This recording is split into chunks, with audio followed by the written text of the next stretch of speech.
Welcome to the Global Pulse, a short video series where our experts break down a trending topic in international business and why it matters to you. All right, here we are today to talk about the impact of the elections in Argentina on Sunday for the overall region, for the country, and the connection that Argentina has and will have with the United States and globally. Argentina has been over the last 4 years on a path with a president in charge that was pro-markets, that was trying to connect Argentina to the world, that was in good terms with the United States, that got a big loan from the IMF, the biggest loan in recent history to aid an emerging market that the IMF ever released, and this was given to Argentina to help the country, strengthen its institutions and somehow reorganize itself after 12 years of populism, which is what preceded the government that is ending now, and corruption and fiscal deficit. So this is what this government was in a way trying to alleviate. They didn't succeed all the way, unfortunately, and in a way the fact that there was still lots of inflation and the country was in a recession affected voters.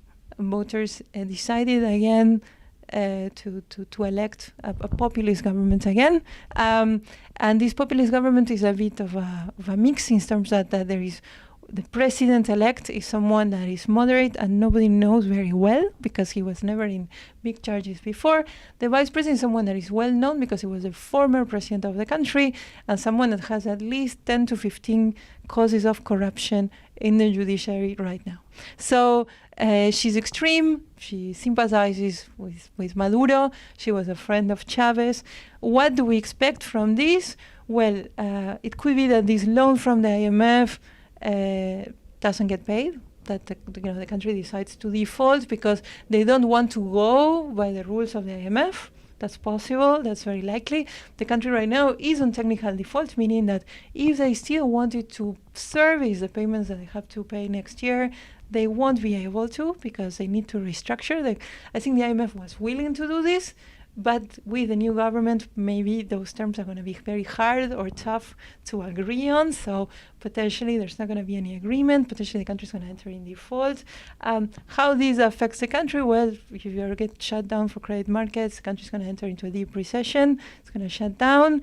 This is going to affect the region, a region that was willing to trade, a region that had recently signed an agreement of free trade with the European Union, and that, for instance, Cristina, the new vice president, disagreed with from the very beginning. So you see that we might go into, again, a new loop of no trade, populism, and corruption and inflation, which could affect the link of Argentina with the States.